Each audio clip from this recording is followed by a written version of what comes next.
বৰাকত BJP web Cachar সিটটো 3 lakh আৰু কৰিমগঞ্জ 1 লাখ যে কৰিমগঞ্জ হাইলাকান্দিৰ মানুহে বা কৃপানাথ মালাক জিকাল হাইলাকান্দিটো একটা মেডিকেল কলেজ আমি বনাম নাই সেইকাৰণে বিৰোধী দলৰ কথাই কোৱা নাই বিৰোধী দল নাই সেইকাৰণে কোনো মিটিঙতে মই বিৰোধীৰ কথাই কোৱা নাই অসমত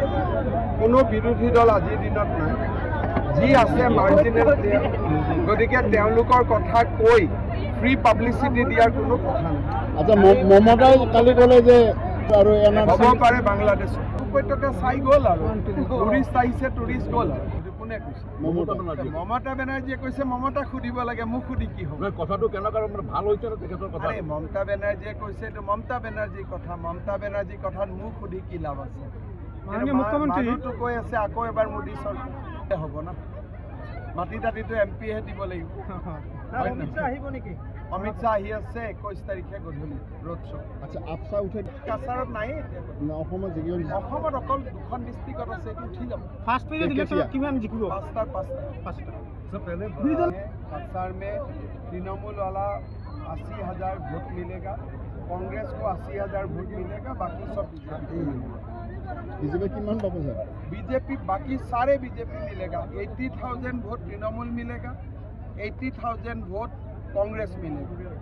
बाकी सारा वोट बीजेपी को मिलेगा सेकेंड और थर्ड पोजीशन के लिए तृणमूल और बीजेपी तृणमूल और कांग्रेस का बीच में कॉन्टेस्ट होगा 14 सीट में हम लोग 13 सीट में आगे हैं बाकी थोड़ा मैं नेक्स्ट वीक धुबरी में जाऊंगा तब धुबरी का पता लगेगा लेकिन अभी हम लोग 13 सीट में आगे हैं मुस्लिम हिंदू की আছে সবে তো ভোট দিয়ে আছে আর আমি তো এবার আমি তো ডাইরেক্ট কৈ আছো যে মুসলিম মানুহৰ যি সুবিধা আছে হিন্দুও একে পাই আছে হিন্দুৱে যি সুবিধা পাই আছে মুছলমানেও পাই আছে আৰু মুসলিম মানুহেতো বেছি সুবিধা পাই আছে মুসলিম ছোৱালীবিলাক তালাক বন্ধ হৈ গ'ল চাইল্ড মেৰেজ বন্ধ হৈ গ'ল গতিকে এবাৰতো আমাক সবেই ভোট দিব মানে কি ইউসিসি মানে হৈছে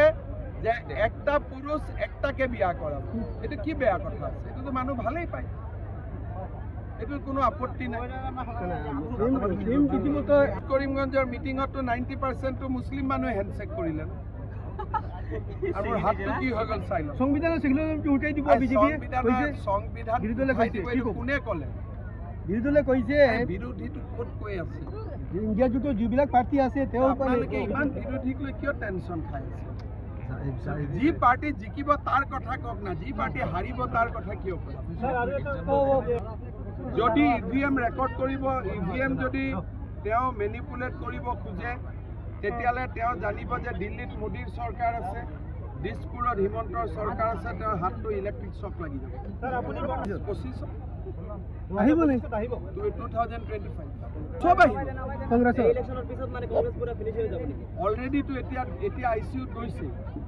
তো আইসিইউ আৰু মৰাৰ মাজত গ্যাপ কিমান দেৰি তো 72 আগষ্ট এতিয়া আইসিইউৰ পৰা শমশান যাবনে ৰিকভাৰী হ'ব এইটো কথা চলি আছে তো শমশান যোৱাৰ চান্স বেছি আছে এইটো বেমাৰত